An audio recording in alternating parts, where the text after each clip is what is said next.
Got another stud in the industry, which we've never met in person. We've always been go back and forth on Instagram, Facebook. But it's cool because obviously his business stood out to me. He's doing some really cool things, but it's pretty impressive what you're doing. So I'll introduce you real quick, and you can kind of tell us your story. But we have Billy right here with Zona Pest Control. He's over in Gilbert, Arizona. I was just out there like a month ago.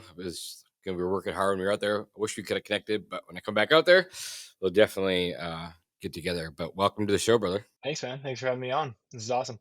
I think what first probably caught my eye was like one of your trucks. I'm like, oh, that wrap's pretty sick. And then I saw like your B and G's were wrapped. I'm like, dude, that's really cool. I screenshot like, dude, I was like, I need one of these. So you're doing some really cool stuff. Marketing's really good. But yeah, welcome to the show. And Billy, if you and I are juniors, seniors in high school, who's Billy Wright in high Yeah, school? I've watched the show a couple times, and I was thinking about this question, and I'm like, huh. I think Billy Wright in high school, if you know, like if you talk to people that were close to me, they would probably agree. He's pretty unsure of himself. He's like definitely had a bunch of friends, got along with everybody, but I think I was very much playing the comparison game of like I put people on a pedestal in all ways. So like I was pretty good at baseball. I was okay at football, played on all the teams and stuff, but I would always like my sophomore year, I got some time on varsity, right? But then the guy ahead of me, oh, he's so good. Jack Margavich is so good. Like I don't know if I'll ever be as good as Jack. And then when I get to that point and I'm the safety as a senior, I never like realized that now it's like, oh, I'm in that spot. And I think it took me a long time to realize who I was as a person. So yeah, I had a great time in high school. I love high school. I know a lot of people like hate on it or had a bad experience. I lived it up. I had a great time. I have great memories from there, but I think I was really like uncertain of who I was as a person. And I think that changed for me probably when I was like 21, 22. I started kind of figuring that out, and I've accepted the fact that that's a lifelong process. So now I'm 31 and I'm still figuring out who I want to be or who I want to become. But yeah. Yeah, and I'm 41 and I'm still figuring it out.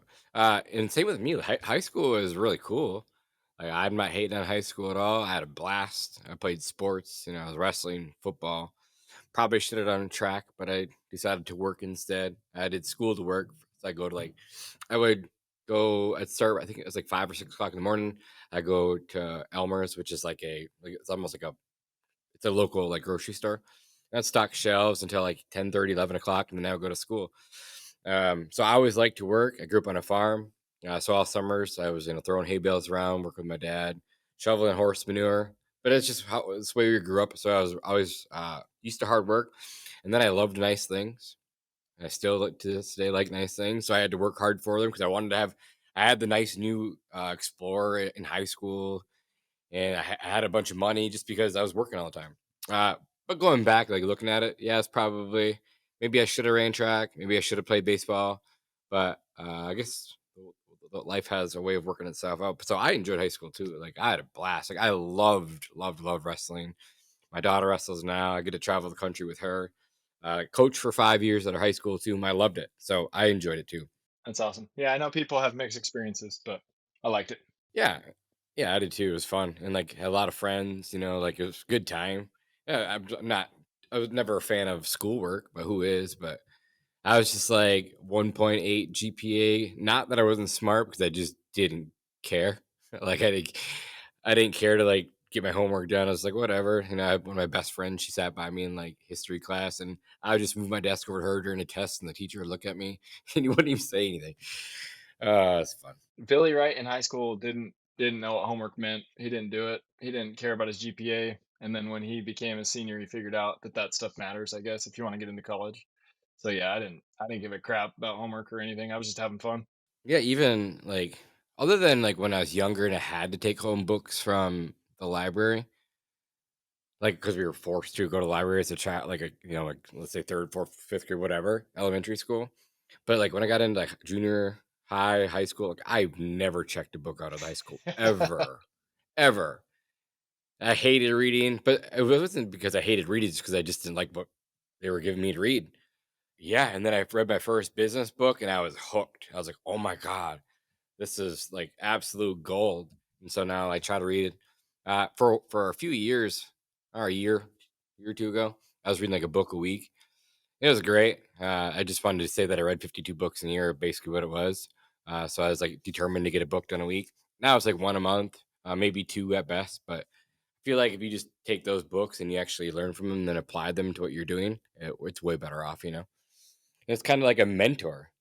It's like having a mentor, but it's just you have to read it. Like when I was coming up, there was no YouTube at the time, and so now YouTube University is awesome. But back in the day, we actually had to read the books. We didn't have much of a choice. For sure. Or you had to know somebody that knew, right? Otherwise, yeah, figure it out on your own.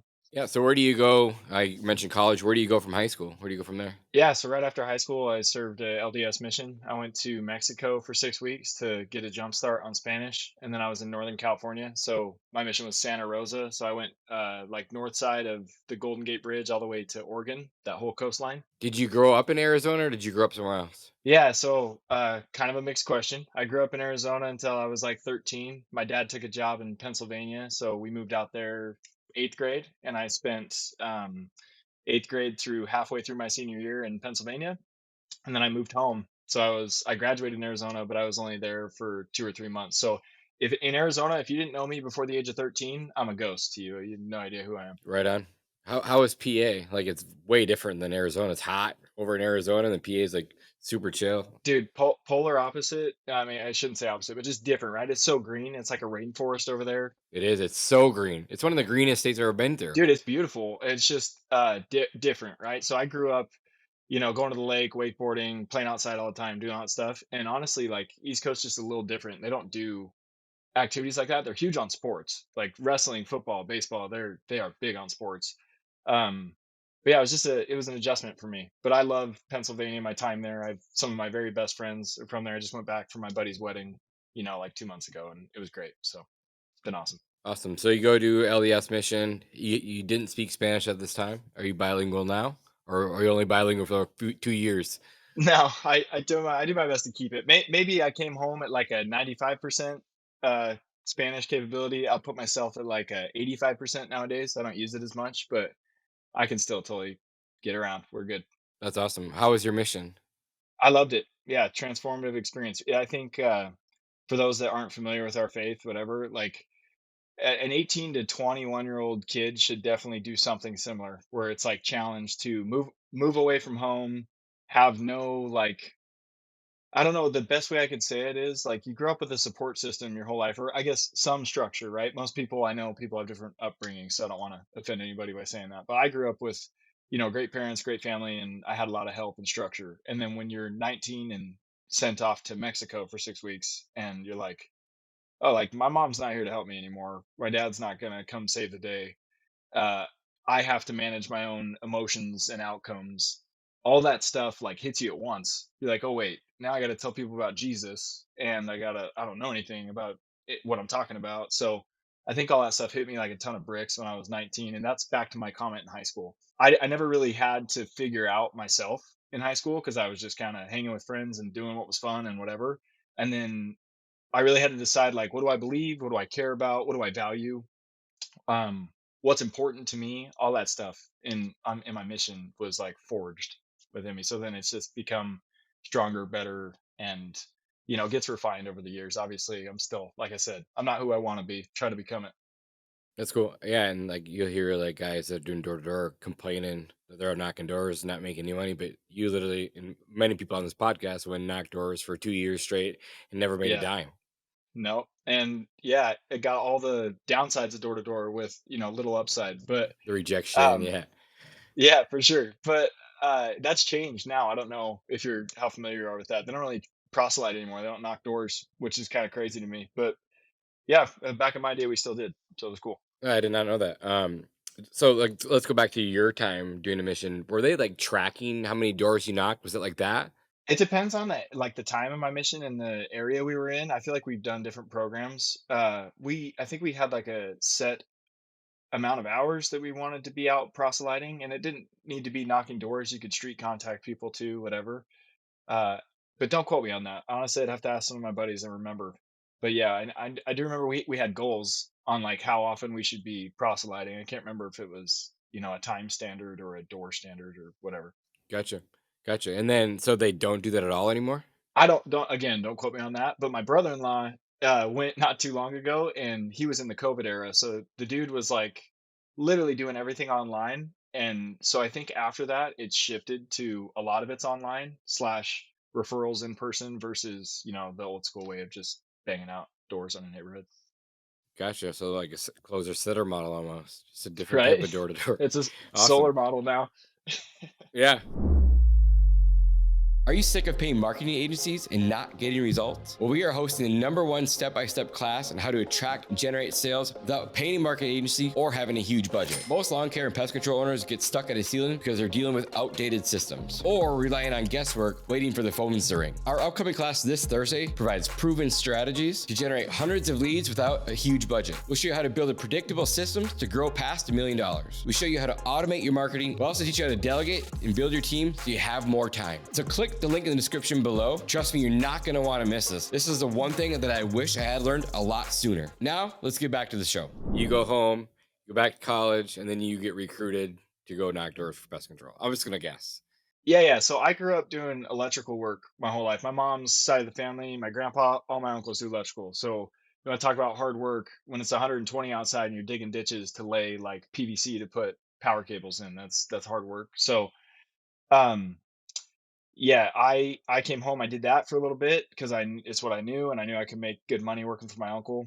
And then, yeah, I had a friend of a friend that took me out to dinner and was talking to me, and he's like, "Hey, man, I think you'd crush it at this, whatever." And I just straight up told him, I was like, "Dude, if I can't double my electrical money, I'm not talking to you anymore. I'm not doing this." And at the time, I was making like 18, 19 grand in the summer, working my butt off doing electrical.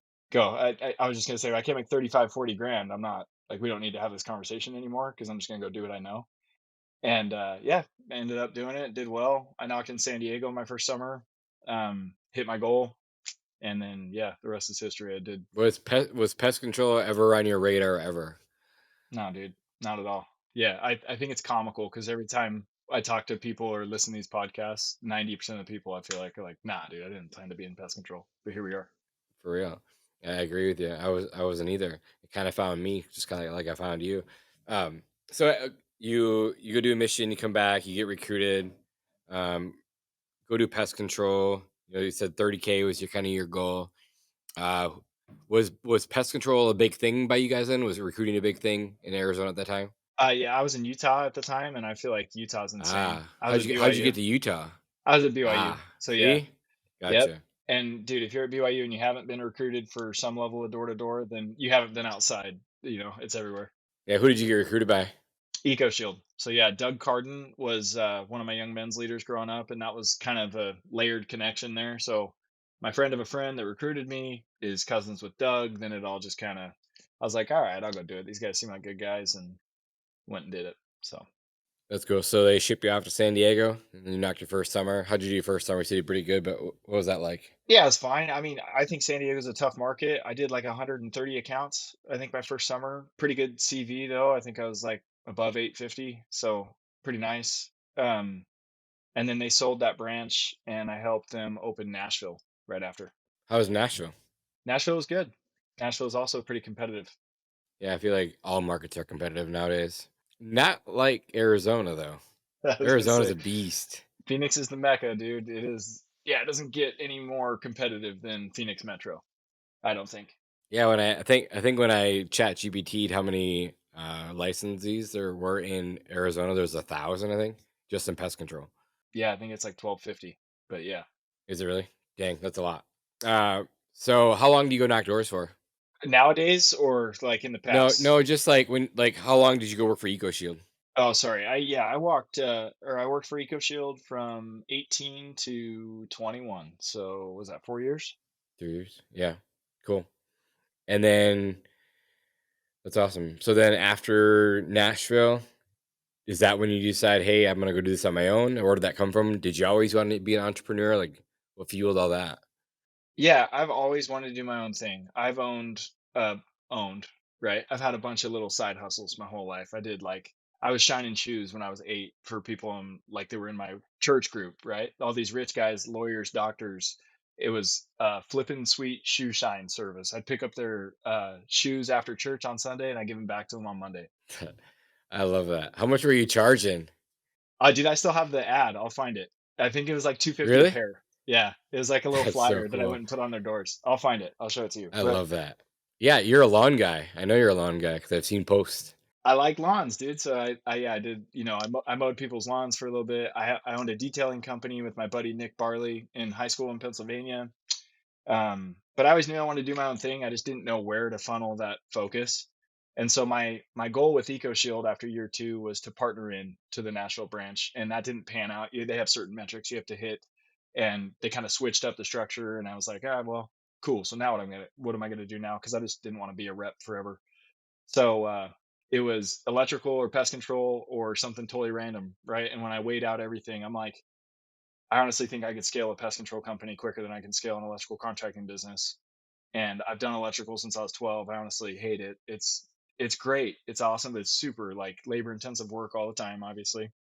Um, so yeah, I think it was the least risky move, and that's why we did it, to be honest. Gotcha. Why Arizona of all markets? Yeah, I'm from here. My wife's from Scottsdale. We were 50-50, dude. We almost stayed in Utah. I was like, because all of our friends and stuff are up there. I was like, I we could just start here, but want to be close to family and ultimately wanted to be home. So we're like, if we were gonna move, let's just do it all at once. Did you know at that point that pest control was that competitive in your market, or didn't you really know? I thought I kind of knew. I knew Phoenix was competitive. I had knocked preseason here a couple times, and got smoked for sure. But I was like, Me too. They dropped in 100 they dropped in 150 EcoShield reps around us. I was, what is going on right now?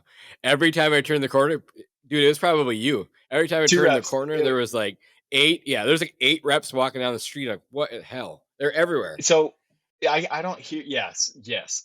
When other people tell me like, oh, I'm in the Midwest and oh, I'm the fourth guy, I'm like, dude, I get that all year round, all the time. Like that's not new to me here in Phoenix. You are the fourth guy. You should just assume you're the seventh guy because you probably are. So you have to differentiate like big time. You got to be totally different. Otherwise, they just shoo you off. You're dismissed. So I'm assuming that you push more on your just local family company that services that lives right there in Gilbert. Yeah, I try. Honestly, I just try to be as genuine as and like authentic with people as possible. My pitch has totally shifted from like being a door rep for Really? EcoShield to now. Oh yeah. What's the difference between the two? Okay, so the canned pitch, right? For anybody that's listening and doesn't do door to door, it's hey Jonas, how's it going? Super quick while I'm here. I take care of Janice, I just got done with her service. What are you guys doing for pest control? I overcome your objections. The whole idea is I'm here now. If I can get it done, I'll do it for a discount, right? Everybody's heard that. It's a canned pitch. It works, but everybody's heard it. So I have just found personally in Phoenix, especially in some of these areas that have been hammered, I literally just I go and have a conversation with people. I know where I need to go with the conversation to get to my pitch, and I still hit all the fundamentals of the pitch. But I'll literally knock on your door and be like, "Hey, man, how's it going?" And I'll talk to you about your truck or your R8 or your Porsche or whatever because I like that stuff. And if we can genuinely connect, Imagine how you mentioned both of those. then I got a shot now because I've just differentiated myself from the other 8 dudes that have been on your door this year, and I just feel like it goes a lot better for me. Yeah, I can't remember who it was. Their pitch was literally, I can't remember his name. You might remember. The way he starts his pitch is, "Don't worry, I'm not a sales guy. I'm not here to sell you anything," and just literally sit there and have a conversation. It's actually fire. I was like, "Dang, that works really good." Um, and he was a tech, but then he sells him. But he was like, but he acted like, and because he was like the technician, but he was a really good sales guy, and so he would just literally be doing the work, and he'd come next door, be like, "Don't worry, I'm not a sales guy. I'm not here to sell anything. I just want to know what you're doing. What like." You just ask them all the same questions that you went through, and then next thing you know, they're signed up. It's really cool. EcoShield crushes it with the tech approach. It's legit. So It's so smart, so smart. Okay, so then you decide, you go start a company in Arizona. You don't really realize how hard it is.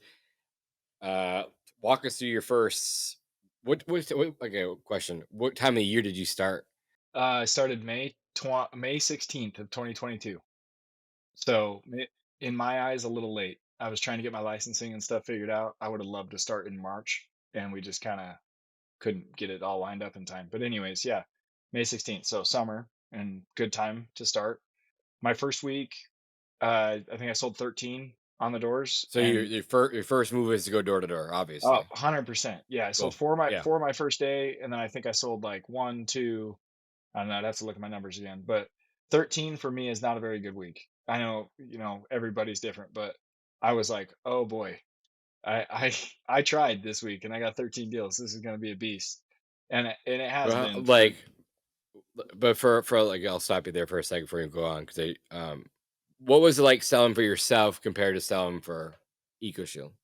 the first 100 deals, actually, you would think it would be easier. It was harder because I wasn't totally certain of But myself yet. more fulfilling.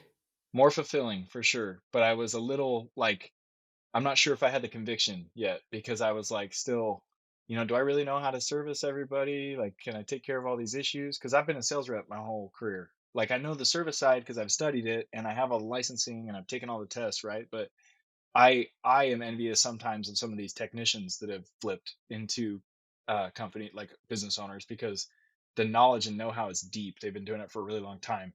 So I think I lacked that little component, and I would say that's been the biggest shift in 3 years. I have a really good service understanding now, so when I knock on your door, I'm really confident in what we do.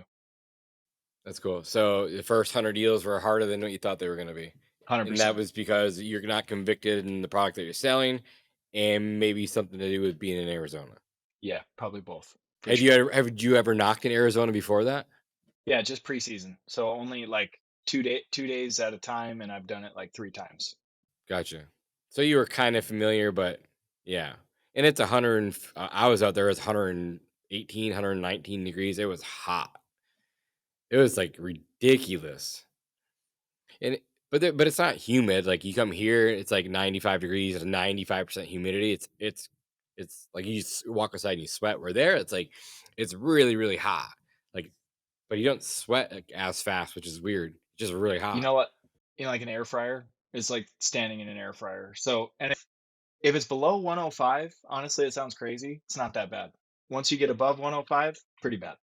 And it's just all But I sucks. think it's like you get acclimated, right? Like anything else. Like if you were to come here right now, I'd be like, this shit is cold. For sure, I'm sure. You Yeah. got down to like 56 degrees last night. You go knock doors and it's like 65, and you got a cool breeze coming off the lake. Like it probably feels chilly to you, or go out there and it's hot to me. So just yeah, it's like you just get acclimated over time. So if you hear under 105 sounds like ridiculous, well, it's because it is to most of us, but to you guys who live out there, it's just every day. Like I went one of my best friends lives out there, and every time I go there, he's wearing like two sweatshirts. Like, dude, what are you wearing? He's like, I just gotta keep the sun off me. No, that blows my mind, dude. When people wear hoodies and it's over 100 outside, I'm like, dog, what is going on here? Yeah. So your first summer, you're selling and servicing by yourself. Yeah, first 200 accounts sold and serviced myself. Sold, service, maintained. Awesome. Yep. Were you married in 2022? I was. Yeah, I got married in 2020. So Tay and I had been married for 2 years. Been together since 2019.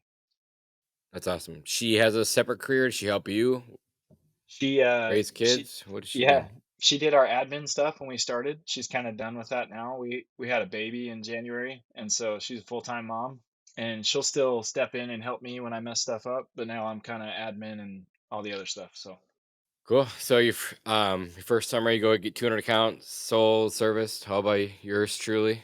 Which is actually kind of fun. That's how I started out too. It was a blast. Like I actually really enjoyed that part like of the business. It was fun. yeah, I know it's there's pros and cons to it, right? Cuz I scale slower than other people that way, but I value our You can't afford not to though. I know. And our first 300 accounts, I honestly laugh because I'm like, go try to switch them over, dude. Good luck. Because I know them all personally and I have a personal relationship with them. I took care of their house for 2 years myself. So I think that part of it's really cool to me. And like I said, I think it built the conviction and like, I know the value we provide. We do a good job. So It's awesome. And then when did you decide to hire tech number one? I talked to some people that are a lot smarter than me and ahead of me, and they said, Alan Draper. I went and lifted with him. That's where you and I connected first, I think, because we're both in the gym at the same time of the day, reading the same books. You're doing lawn stuff. We had too many things line up. But I was lifting with Alan one day, and he's like, "Hey, man, even if you can't afford him, you should probably get him because you know how to sell, and so just go fill in the gaps." Like, and at that time, it was tough for me because I'm like, dude, I'm barely paying myself anything and I'm working my butt off. Now I got to go like pay what I'm paying myself to some other guy. And just go make that up on the doors, I guess. So yeah, that was the hardest move I would say, since starting was hiring the first guy. And then since then, like you said, stuff today doesn't bother you. You know, like a truck goes down, whatever, you're like not even phased. I think as you do stuff repeatedly and over time, it's just not even a big deal anymore. We're looking to hire another guy before the end of the year, and I'm just trying to find the right fit, and that'd be great. So it doesn't stress me out at all. That's cool. Um, where did the name come from? I mean, because it's Arizona, so it's Right. pretty. Thank you for Yeah, catching that. but it's smart. Yeah, it's smart. Like it. I'm a marketing guy, branding guy. I love it. Like I think it's so cool. It looks really good. You did a good job with it. Thanks. My buddy, I give all the credit to my wife and my buddy Truman from high school on the brand. I love that kind of stuff and I geek out on it. I'm the guy that I can like tell you what I want to see happen. I can't make it happen on paper and Truman can. So I can sit here and tell you exactly like this hat. I saw it in my head before it came out, but the market or the graphic designer that helped me do it, that's all there. You know what I'm saying? I can't do any of that stuff. But I love branding. I love like all of that. I can geek out on it and I can get too busy designing t-shirts and getting distracted with that quickly. But um Zona But you sell was a them, right? yeah, for fun. Yeah. We don't make any money on it. We literally just like it's just to get the brand out there. Like to have Jake Klaus rocking my shirt is hilarious to me. I love it. And I think it's just Shout fun to out, see Jake. people rocking stuff. Yeah, Jake's the man. But um yeah, Zona. So Arizona, like you said, I thought the Zona, like it's short, sweet, easy. And then I have an artist, his name's Arizona Zervis, and I was listening to it on the way home, one of his songs, and I told Taylor, I'm like, why don't we just do Zona? Like, just cut Zona Arizona down. Let's just do Zona, Zona Pest. She's like, yeah, let's do it. That's just how it came about. Like uh, I didn't even name my own company. Like I called a buddy and we were just talking about it. And he's like, "Well, hey, what is Wisconsin known for?" I'm like, "The Badgers." He's like the Wisconsin Badgers. And I was like, "Yeah." He's like, "Well, why don't you just call it Turf Badger?" And I was like, "Oh, okay, let's do that." That's literally how it came about. And then after a year, we were doing 90% pest control, so we had to switch the name. But how did you get into lawn care? Where did that come from? Oh, I don't. I don't actually do lawn care. That's just me. I like I Zona know does that, but not you do like it. lawn It's a care at all. passion.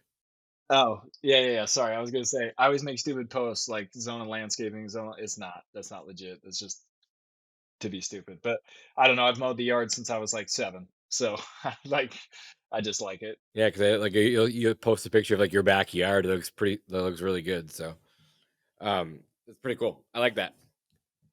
Then so this is year number 3, right? It's your the third summer. Yeah, yeah. So we just passed year 3. And it's just cooking. That's cool. What's your day to day like now? Are you still, or did you knock doors year 2? Yeah, yeah, I still knock doors now. So I probably will knock doors for the next year or so. I'm committed to that. I think maybe after that I'll cut back. I definitely don't knock consistently right now, just when I have time. So today, like this afternoon, I'll probably get out after 2 o'clock and go hit prime time. But I haven't consistently knocked this year since March. Just been doing other stuff and trying to grow in other ways. But yeah, I think I'll go one more calendar year on the doors, and then after that, I'll probably try to build a team and just train from there. Yeah, I like that. And then are you knocking 12 months out of the year right now? Yeah, I feel like I said, like when if I have downtime and I'm not being productive, I feel like that's the easiest way I can be productive because I know I can go make something happen. So Yeah, I like that. And then kind of change gears from that because Arizona is such a tough market. You do have to stand out. What are you doing to stand out, and what are you doing to get clients other than on the doors? Like, what's working best for you? dude, honestly, referrals have carried me a lot this year, and I think part of that is, like I said before, I have friends that started after me and have a much larger company than I do in terms of revenue and technicians and all that stuff. So there's that benefit, right? If you start with a door-to-door team day one, you're gonna have a couple $1,000,000 if you do it right, after a couple years for sure. But um, with starting small and doing it all myself, I really did. Like I have really good connections with people that we're friends now, and I literally knocked on their door. I had no connection to them before, but now they're referring me to their family and friends. And oh, you got to use my guy. Like you got to use all of his team is great, whatever. So we've been really growing with referrals this year. I need to look at it, so I'm not fibbing, but I think 40% of our accounts this year have come from word of mouth, which has been just really That's awesome. awesome. I was just listening to a podcast. Guy who built massive gym company. He said that if your referral system isn't your second lead source, then you're not bringing as much value as you should be to your clients. I'm like, God, I love that. Yeah, totally. And then you said that so outside of you got door to door, and then you have referrals, which has been 40% of your new business. What do you do outside of that to get business? And then you post a lot on socials. Yeah, right now, nothing. Like, we do our Instagram stuff. I don't run ads at all. I tried Google Ads, maybe year 2, I think it was, and I spent 15 to 17 grand, I think, on Google Ads and didn't really see a return. And this is where it's hard for me. Like, I'm like, I can go get a return if I just go knock doors and I didn't waste 15 grand, you know? And I know Google Ads work. So, Matt, when you see this, don't hate me, whatever. I'm just, I know it Just works. plug I'm your just ears, saying, Matt. yeah, yeah. Where I'm at, if I'm bootstrapping my business, I'm just trying not to waste money or try not to blow cash or make Couldn't mistakes agree where, more. I mean, for the first 2 years that we were in business, I think definitely when I started at Pest Badger, I think the first 2 years, we never spent a dollar like on digital marketing. Maybe a little bit in year two. Maybe I'm lying to you. Yeah, maybe I'm lying to you. I think I did I was thinking I think I spend like 5 grand a month year two. But yeah, definitely year one. It was just um like old school print marketing, knocking doors, like door hangers, yard signs, things like that. Uh, that's what we used in year one, and then we just had a small door to door team. It was like myself. I brought in my brother. Brought in two other guys like towards the end of the summer. That was the COVID year, so I didn't really know what to expect knocking doors. So I was like, and I'd never knocked doors before ever. Like I didn't. I wasn't on a mission. Like no one taught me how to knock doors. Like I literally had to learn on my own. So like I didn't come from like the background of knocking doors. I had no idea, and I was just out there slinging. And I was like, okay, selling one times. Here we go. It's funny because Sam Taggart still tells my story. When like at every one of his events, he tells my story. We had like 300 pest control accounts. We were doing like triannuals at the time. I think we were charged like 99 bucks or whatever. So then I started doing door to door and selling like one times at like I want to say it was like 150 bucks one time, but it was good at the time. So like that 2 weeks later, I'm out in Sam's office and I still have like a little sheet of like you have yours, like with little notes, like how to sell like reoccurring pest control. And then so now his story now is like we were selling one times at 50 bucks, which is not true, but he just of course it's his story. And then we never done door to door before ever, didn't have a team, didn't know how to recruit. I knew nothing about door to door. And now we have a team of, nearly 100 people in multiple locations. So he likes to tell a story. But it's cool because I was like I was like the old guy in the group, a bunch of like young 19 to 25-year-olds. I'm like at 35 at this point. Never knocked doors. He's like, yeah, I have this program's like 100 grand. He's like, but you're not doing it. I'm like, no, I'm doing it. He's like, no, Jonas, don't do this. You can't afford it. It's like, no, I'm all in. It's like, dude, don't tell you. Like, I don't think you should do it. I'm like, okay, swipe, put it on a credit card, and the rest is history. that's awesome. That's I mean, cool. good thing I had good credit. I had a relatively large, well, not relatively large, it's like 3 million at the time. So I had a big enough credit card to put it on, and yeah, it all worked out. So Sam, thanks, buddy. But he did tell me no multiple times. So he likes to tell that story. Yeah. So so you're doing Instagram, but it's just you're not running any ads like you said, but just have you gained any traction off Instagram other than not running ads? Yeah, so I kind of try to take the Hormozy approach on a smaller scale. Like, our goal with Instagram is just to be consistent for a year, and then in a year I'll check it out and see if our return is worth it, you know. But I'm not counting on anything from Instagram other than getting exposure, and it's already like it's cool because a couple of accounts have come from there, and people are like, "Oh, I saw your video," or "Someone sent me your thing," or whatever, and so it obviously works. I just think we just need to be consistent with it. And I don't know what we'll end up doing with that if we end up running ads with our videos or whatever. But for now, it's just for fun. I was actually really surprised when I was out there of how many people run Facebook ads and Instagram ads. There's a lot. Yeah. Yeah, and I was screenshotting them all. I'm like, these are cool. But yeah, there's a lot of them out there. I see. Of course, you have to be different, and so like being on Instagram, being young, doing cool stuff, having the cool trucks, you already are different. That's obviously what caught my eye, which is really cool. So I could tell you doing a good job from here. And then I'll actually be with Alex week, the 29th. I don't know what week. Yeah, next week and a half way back out there. So we work closely with their team. Again, just trying to learn from someone who's really, really good, better than what we are. How did you end up connecting with Alan in the gym? So this is a crazy connection, but Alan Draper went to law school with my cousin. How's that? And then I don't even know how we first connected, but I think it might have been Johnny Romney was the uh, connection there, or maybe Travis Bottoms, one of these guys that I'm connected with that knows Alan. But then we just get to talking, we figure out he knows my cousin and whatever. He's like, "Well, dude, let's get a lift in sometime." So he goes every Friday morning, and I'm every morning. So I just went and met him over there. So it's been a good. He's a good mentor because he's way ahead of where I'm at. So if I have questions, I just hit up Alan. Yeah, that's really cool. I like that. Alan's a good dude. Does a lot for the industry for sure. You know, um, and then like, what's your goals for the next 3 to 5 years with Zona?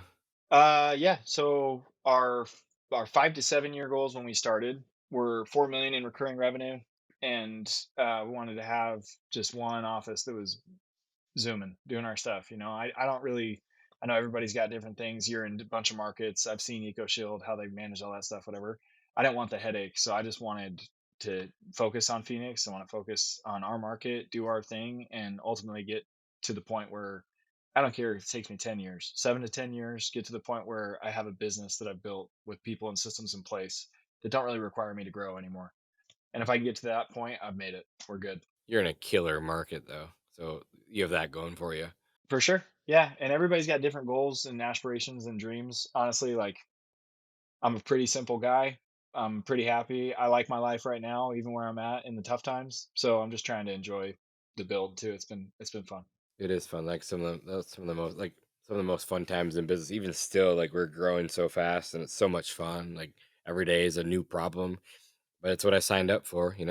I signed up for the phone calls at Sunday at 11 p.m. I signed up for the phone calls that are on Christmas. Like that's what I signed up for. No one else in my company signed up for it, but I did. And again, I love it. So I don't expect them to answer those calls unless I need them. But those, like, that's what I signed up for. So I like that. And I just wasn't. So like my story, like like I come from a town of 12,000 people. So it's like you can only get a company so big. So it's like I felt like I was a good operator. I felt like I was pretty smart, but I just didn't know. Like I was fighting the wrong market and the wrong service. Like you put myself in a new market, I was like, "Dang, this is awesome." So now it's just fun, like testing out new markets and seeing if we could compete in the rest of them. It's been fun. I enjoy it. I love it. How many locations do you have now, Jonas? I think on paper there's 14, but there's like three of them that are all really close together. One was like an acquisition. Two of them are like smaller acquisitions that are still technically separate. So on paper it shows 14, but I'd say like there's actually 12. Uh, Goal is to launch four more in the next 6 months. So I'm excited for those. Like I'm always living like a year, 2 years in advance working on stuff that's coming down the pipeline. So that's always fun. It's never a dull moment over here. Like you said, like I don't know, it was in the beginning of the podcast or before the podcast, like feels like I'm always doing something, which I am. I got a lot of things going on, but I have a big team that so it looks like I'm all over the place, which I kind of am because I'm constantly traveling. But I have a lot of people helping at this point too. So to all the people that think that you would think that the business gets harder as it gets bigger, and it does in a way. Just different problems that you can solve a little faster with more people. The business actually gets easier, and so like you see like a lot of the guys who they'll grow to like 250, 300,000 in revenue, and they stay stagnant. And they stay there the rest of their lives because they don't want to deal with people. Like, well, I don't want to manage anyone. I don't want to. You hear it all the time. Like, oh, that's fine. There's nothing wrong with that. But when you go to sell that thing, just know that you took all the profits out of that company for the last 25 years. And that's pretty much the money you're going to make. When you go sell this thing, it's just not going to be worth much. So, all these listeners who are listening to this that are at that phase in their life or older or whatever, like it's time to grow that thing. And the reason to grow it is so that you do have something to sell. So, I was down in Oklahoma 2 weeks ago, stud of a guy, and he said made a comment like, "Yeah, well, my retirement's going to be this building." And I was like, "Wait, what?"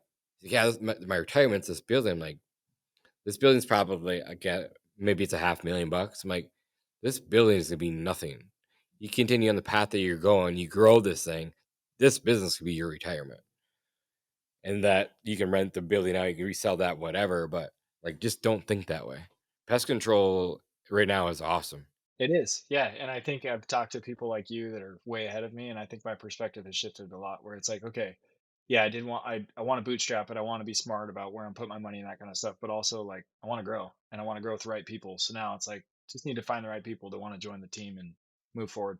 Yeah, and again, like bootstrapping it's stressful, but it's kind of half the fun in it too. Like we've got no outside capital. We bootstrap everything ourselves, and is it fun? No, it's not fun. It gets stressful at times, of course. And then we finally took on some debt this year. It's our fifth year in business, but just in trucks, and that's at 3.9% interest. I'm like, I'd do that all day long. It's damn near free, where most loans right now are like 7.5 to 10.5% interest. We were paying 3.9. Like, yeah, I'd do that. So the economy of scale has helped, like with products, the purchasing power, with vehicles, like all it helps, because you buy so much at one time. So reduces a lot of the interest costs and a lot of extra costs these don't need to, and we're not even close to where I need to be. So it's fun, but just go back to the whole bootstrapping thing. Like I enjoy it too. Like that's half the fun in it. Yeah, for sure. It's not what does hormones say? It's like it's not resources, it's resourcefulness. So Yeah. And what did he say the other day? It was a super cool quote that he said. I can't remember off the top of my head, but basically it's like you shouldn't have any. How did he say it? I'm gonna butcher it, but basically you shouldn't have any shame if you don't have any money, something like that. Probably butchered it, but it's like he's like, go knock those doors. Like, don't have any shame. Like, go knock the doors if you're broke. You have money, go do the things. So, like you said, like being resourceful. Like more people have more time than they do money, and so go put that time in. Go do that law of 100, like Alex says. Like, go knock the 100 doors. Go do the 100 postcards. Do the 100 emails. Do the 100 text messages because you'll grow your business fast. Um, how many days a week are you knocking, or how many days a week are you working? I mean, I work every day. My days are different right now. I've had I had to fire a technician, replace the technician.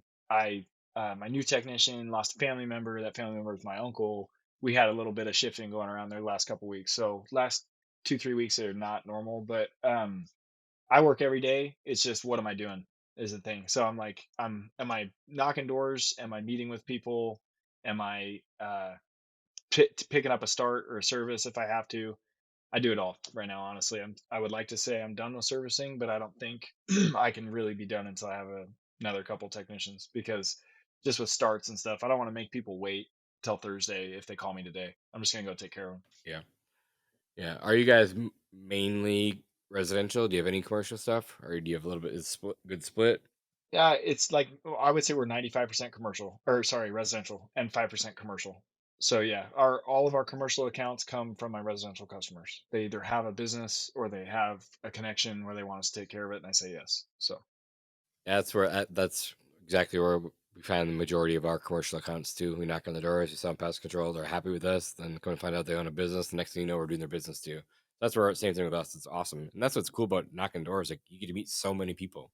yep, for sure, it's awesome.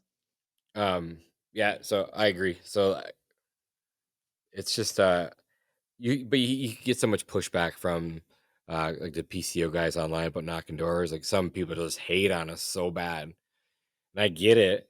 Dude, you can knock doors in the right way, and I am a That's big what I was just gonna say. I'm a huge proponent for I hate on reps that don't do it right. Like I'll come switch over your crap. I'll do everything if you're not going to sell real accounts cuz I'll be the first one to tell that person that they signed a contract and you didn't tell them about it. Like be straight up with people and you can it goes way better for you and everybody else if you just are 100% honest, straight up about how deals should go down, and you don't need to not be that way. That's the thing that blows my mind. I feel like, and I don't know why we feel that way or people feel that way, is like when you're a rookie, you think you have to leave out like, oh, there's a cancellation fee or this is a contract or whatever. All it does is shoot yourself in the foot because it makes you look shady. 'Cause they're gonna get the agreement in their text message or in an email the next day or same day anyway. And they'll be pissed off. And so if you just tell They're just gonna be someone, pissed off. yeah, if you manage expectations from the beginning, like, hey, Jonas, yes, this is, I'm asking you to sign up for a year. Give me a shot for a year. If you cancel, the fee's this much. If you have a cancellation fee, whatever. We put a card on file. We charge you automatically. We do all this, whatever. This is what's included. Do you have any questions? Termites are separate. Yeah. if you're good with that, then all you like I said, I've built a lot of friends off of the doors because they get to see me as a person after I sell them my service, and then I take care of their home on top of that, and then we just have a really good relationship because now we're buddies and they like our service, and it's a win-win-win all the way around. So Yeah, I agree. So that brings up another good topic when you're working with EcoShield and talk about retention. Uh, you worked with a lot of different reps. What was the difference between the reps when it comes to retention? I truly believe the most of the high performing guys, I can't speak for everybody, but the high performers that I've been around sell the cleanest accounts as well. They are the most forthright with everybody. They do not cut corners. Colton Christensen is the guy that recruited me and is one of my best friends now. And I've watched him. The only reason I'm good on the doors is because Colton taught me how to be good on the doors, right? But he just does not cut any corners, and it's the most seamless, calm, cool conversation. And every time I've watched him, because I've shadowed him more times than I can count, he leaves the doorstep with a friend. So that's why I said, like, now I do it too because I learned it from him, and it's like so cool. Because if you think about it, sales is just solving somebody's problem. So if I can't solve your problem, Jonas, then I'm not a good fit for you, and that's totally fine. But if I can solve your problem and I have the right solution, I just did you a favor, even though it cost you a little bit of money. Really, that's how you see it. That's how you receive it. It's like, man, this guy is hustling. He knocked on my door. He totally solved my problem. I have no fire ants in my yard, and he's a cool guy. This is awesome. People are stoked. Versus, man, this guy knocked on my door, told me he's going to take care of my fire ants, signed me up for a year contract. I had to pay $150 to get out of the cancellation, and now I hate that company. I don't want to talk to him ever again. See the difference? It's like Yeah. So like, and I've always said this too. So retention is fixed on the onboarding of the customer. 100%. Expectations are set the first visit. And if you're not managing those well, then you're just setting yourself up for failure. If you tell somebody you'll never see a bug again, they are not going to like you. But if you tell them, hey, Especially if you this do is mosquitoes. 100%, yeah, you can't eliminate all mosquitoes. It's not possible. If that were the case, we'd never have mosquitoes again. Dude, if that were the case, I say this all the time. I was like, look, if there's something I could do for all bugs, right? If I could treat one time and get rid of bugs, I would market the hell out of that and I would be retired tomorrow. It doesn't exist. It's not real.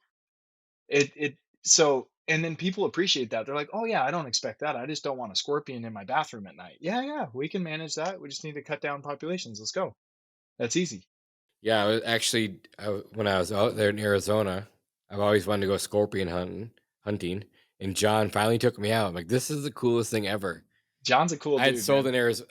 Yeah, so I had sold in. I told you at the beginning of the podcast. I sold in Arizona before, like it was 2019, somewhere right in there, and it was like it was like a preseason blitz, like it was like February, Marchish, can't remember, somewhere in there, and I seen all these people like that I was out there. And I had seen a bunch of people doing blacklight hunting for scorpion. I was like, that'd be cool to try that someday. And then when I went out to go visit John, John's like, yeah, let's go out. So we went out. That was a lot of fun. I could not believe like they literally like glow. It was super cool.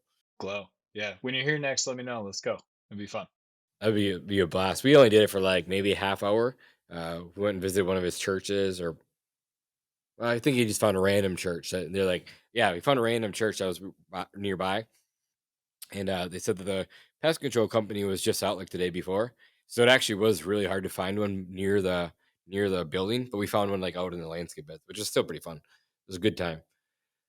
But yeah, one of my guys, stud of a guy, that's exactly how he starts his pitch. It's like, I'm not here to make a sale, I'm actually here to make friends. And that's how he starts every conversation. It's really cool, but he's just that type of guy. Like, he's very like just fun to be around, very boisterous, very animated. That's how he starts his pitch every single time. Right on, dude. That guy can come knock on my door any day. That's cool. Yeah, he's a stud. And talk about a guy that can sell a shit ton of commercial accounts is that guy too. Like, he built such a good relationship with the guys on the doors. Like, next thing you know, he signed up 22 hotels. Like, dang, that was cool. That was a good door. Not that hotels is like our bread and butter. I don't really necessarily want them, but I'm not going to say no to them either. Jeez, yeah. So you're thinking about maybe next year, maybe bringing a team for the first year. Yeah, I'm really just feeling it out right now. I got other guys that have done door to door for a few years, especially in Phoenix. So I'm just trying to figure out how do they structure it, how does it go, and whatever. Because Phoenix is a hard market, so recruiting to Phoenix is tough. because people know. And if you're in door to door, like I still have a bunch of buddies in door to door, right? And I hear through the grapevine, like, oh, my guys won't go to Phoenix. It's like, oh, okay, cool, whatever. Yeah. Would you just get a small team, 3 to 5, 10 guys, somewhere in there? Three, yeah, three to five I think max. that's the way to do it. You have 3 to 5 guys, work year round, put on a couple thousand accounts a year is the best way to do it. Yep, that's where we're at. Especially if they're solid dudes, you know what I mean? 100%. Good retention and yeah. What's been your favorite day since starting Zona? I don't know. If I actually thought about it, maybe I'll text you a different one later. But my first day is the one that comes to mind right now, honestly, because my wife, like, you know how everybody has their like day one. This is where we started. My wife was literally, we were living with my in-laws. All of my crap, like all my belongings were in her front living room. She had like a den, kind of big long stretch of a living room, family room, whatever you want to call it. She wouldn't let me put my stuff in a storage unit because she's like, "You're wasting money. Just put it in here." I was so embarrassed because I have all my crap in my mother-in-law's house, and Taylor's in the corner in this little metal table that my buddy made me in high school, and she got her laptop, and that's literally how we started. And she had this goodie bag on the table for me with a "Let's go first day. I'll send you all the pictures." And yeah, that was the coolest thing ever. I was like, "Oh, we're doing it. All right." And that's why I sold four my first day because I'm like, I'm not coming home to my wife empty-handed on day one. That ain't gonna work. So Yeah. Did you already have a truck at this point, or what were you using? I used my personal truck. So I had an Eco Diesel at the time and just branded it. And my business owned it, because I had the LLC set up from sales. So I just converted my sales LLC into Zona. We just kind of renamed everything and left it the same. So I already had financials and stuff, you know, to start. Cool. And then I'm assuming you end up picking a software. Which software did you choose, and what made you choose that one? Field routes. And I just copied what I know works from bigger companies. So EcoShield can scale to, 450 million on field routes. I don't plan to be that big. I'll probably just use their software though. So field routes. So just easy because you know how to use it. Yeah. Yeah. It's pretty plug and play. Yeah, for sure. I like that. Um, then what's been your worst day? Dude, the worst day, and I'll look back on the details of this day, but I can see the drive home still. I don't remember what happened, but I think I serviced like maybe 14 stops. It was really hot. It was one of those days where like I kept getting calls for reservices, problems, whatever. I think something happened with my truck. And I just remember driving home, and I had left my house at 6 in the morning, and I was driving home at like 10:30 at night. And I just been working all day, and I was like, is this really what I signed myself up for? Because this sucks. This is insane. And I was like, how long am I gonna do this? And at the time I still wasn't making a ton of money. Like, so I'm still trying to like pay my bills, do my stuff. So yeah, I'll have to figure out the details of that day, but I do. That was like year one and a half, maybe going on year two, right before I hired some help. And I think that might have been the turning point there. Yeah, that's awesome. I love that. Like everyone thinks that business is just like the easiest thing in the world, and then you always hear those things, or your friends or family members or whoever say, "Oh, it must be nice." Like they have no fucking clue what we've gone through. Must be nice. I got videos I've been taking. Jonas, you'll love this. I'll send you a couple of them. Since I started on those hard days, I have a video from that day. I'll find it. And I'm in my kitchen and I'm literally talking to myself in the video. And I say, something along the lines of like, "Hey, I don't want to hear crap from anybody in 5 to 10 years when I'm where I want to be because of this day right here. Because no one's willing to do what I just did today. No one." And I'm like, maybe few, you and other people I interact with, but I'm saying in my personal life, you're not willing to do what I'm willing to do, and that's why in 5 years I'll be where I want to be, and that's how it works. Yeah, and that's just what it takes to go through all those hard times to get to the few good times. I think Alex also said like 3%. Is it maybe it's 10% of each month you'll have a will be bad. So like in 30 days you'll have like 3 bad days. I'm like, that's actually really true. I like that. Probably pretty accurate. Very accurate. So it's not always sunshine and rainbows, that's for sure. Didn't you say that one of your dudes had like kidney stones recently? Yeah, so I still need to talk to him about this. That's so funny. Tyler, yeah, last Monday, dude, in our Monday meeting on my couch, he's like, after the meeting, he kind of looks kind of pale, he doesn't look very good. And I saw him at the gym and he didn't seem that great, but he like pulls me aside. He's like, "Dude, I can't work today." And I'm like, What do you freaking mean? Like, the day is set, dude. What do you mean you can't work today?" And he's like, "No, like, I think I have kidney stones again. I can't do this, dude. I got to go home. Like, I'm in pain." So I try to be understanding. It's all good. Let him go home. Jonas shoots me a text when he asked me about this podcast, and he said, how's your day going? Whatever. I was like, sorry, dude, it's hectic. I'm picking up a route. One of my guys has kidney stones. And he said, tell him I passed some last week and I was working the whole time. So whatever. I'm like, let me hire Jonas, dude. We just don't we don't have the option to not work. And like my dad had kidney stones when as he was through his life too, so and it was probably more hereditary. Also, part of it's my fault. Like whenever I'm doing like 75 hard and I'm drinking a ton of water, I never have issues. But as soon as I come off that gallon of water, like I'll start getting them. Like especially if I start drinking too many energy drinks, like get whatever, get busy, and then I'm just grabbing energy drinks just because. But man, I passed some big ones, and it's crazy because like it's it's not fun. I've heard it's bad, but Yeah, yeah, it's that's bad. crazy. But I'll send you pictures. Not that you want to see them, but they're like the size of a dime. It's unreal. Send him over so I can make Tyler feel bad for being out all of But last but week. again, I'm not patting myself on the back. But I don't have a choice. I have to work. You know what I mean? And there's been times where I've been healed over my bed, like because I can like feel it in my back to begin with. So that's why I know they're coming. But you just got to push through it. Um, you know, doing what we do, we don't have the option. We just have to keep rolling. What a beast. Yeah. So the next 7 to 5 years, 5 to 7 years, gonna be about 4 million in recurring revenue. Gonna do? Are you gonna get into any wildlife stuff, bird stuff, or you strictly want to just do recurring pest control? What's your plan? I think general pest, but I don't know. I've learned to never say never. I'm open to whatever, but I think for now we're just going to focus general pest and like additional services, meaning termite and exclusion and stuff that's in line with No general lawn pest. care and landscaping. Nah, dude, definitely not. No. Good call. Yeah, no thanks. Yeah, I think the philosophy of like the kiss, keep it simple, stupid. It's just why people like to complicate things, especially as entrepreneurs. We're always just trying to change the business model, trying to find something that works. But the problem is the business never just gets to grow organically. They're always just messing with it. So sometimes, like we're the visionary, we just got to get the hell out of the way, and that's when the business takes off. You just stop changing and messing with shit. For sure. Cool. And then personally, what's your plan for the next 5 to 7 years? You have more kids coming. What's your plan? My wife's insane. So we just had our first in January, right? And she keeps nagging me because she's like, "Are we ready for the second one?" So we're planning on having 4 kids. We'll see how life goes, and it's really her choice because I don't have to do the hard work. So But she only goes into labor in the winter, right? uh, I don't, dude. That's up to her. I don't You know. got to plan this out. She's got. I know she has, and she's like got it all figured out. I don't know how she's whatever, but yeah, we're gonna have a few more kids if life goes that way and just keep building the business and having fun along the way. That's kind of all I see right now for the next 5 years. Yeah. What do you like to do for fun? I know you like to go. I think I've seen you like to go wakeboarding, surfing. Yeah, I'm at the lake. My uncles all have boats, and I get a mooch off of them for now. So I go to the lake a bunch, and I don't know. Every morning I go to the gym from like 5 to 6:30. You'll see me there, and that's really kind of my time every day just to have for me. And then outside of that, I like hanging with friends. We'll do whatever game nights. My wife's a card shark, so don't come over unless you want to lose. And that's it, man. Yeah. Did you find like a mentor along the way that's helped you through all this, or you have a couple?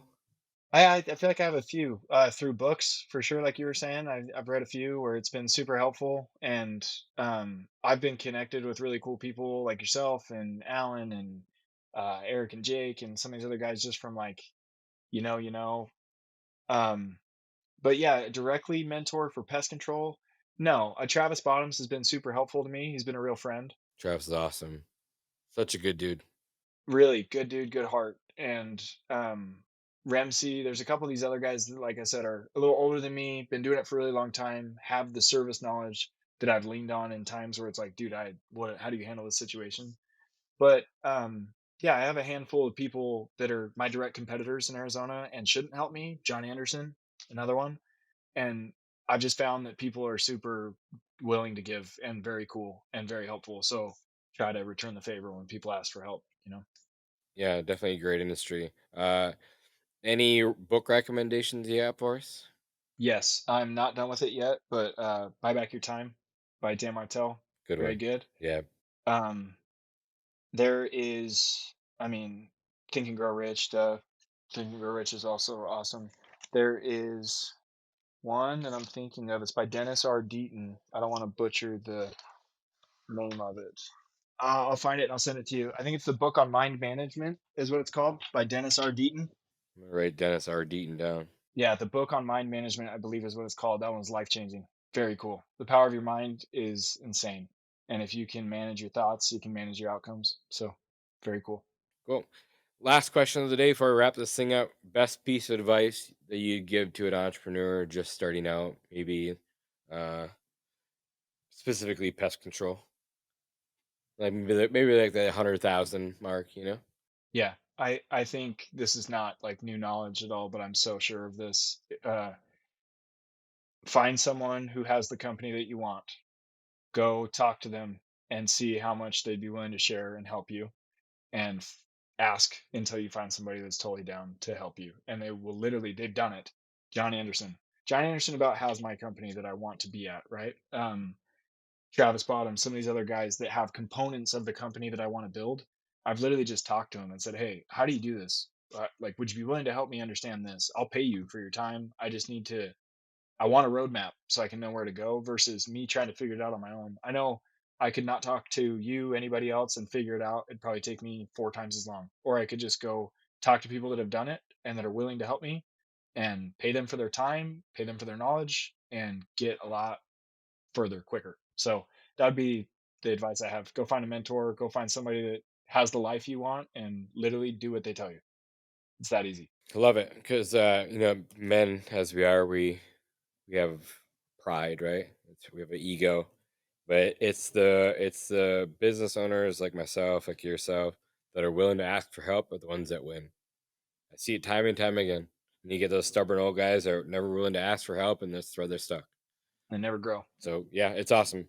Cool, man. Well, I appreciate you being here with us today. You're a stud. I love watching what you're doing. You're still young, got lots of time. It's gonna be fun to watch your journey for sure. But thanks for spending the last hour with us, man. For sure, man. Thanks for having us on. Yeah, see you Later. Hey guys, thanks for listening to another episode of Pest Control Millionaire. We don't charge any money for the show, but the podcast isn't free. Please like and subscribe and give us a 5-star review in your favorite podcast app. This makes a huge difference for us. If you have any specific questions about your business or your personal life that you'd like answered by me or any of my podcast guests, please send an email to info@pestcontrolmillionaire.com. And if you want to get in touch with me about our marketing class, we do a live version every Thursday night. Check out our website at pestcontrolmillionaires.com. Thank you guys for listening. I'll see you guys in the next one.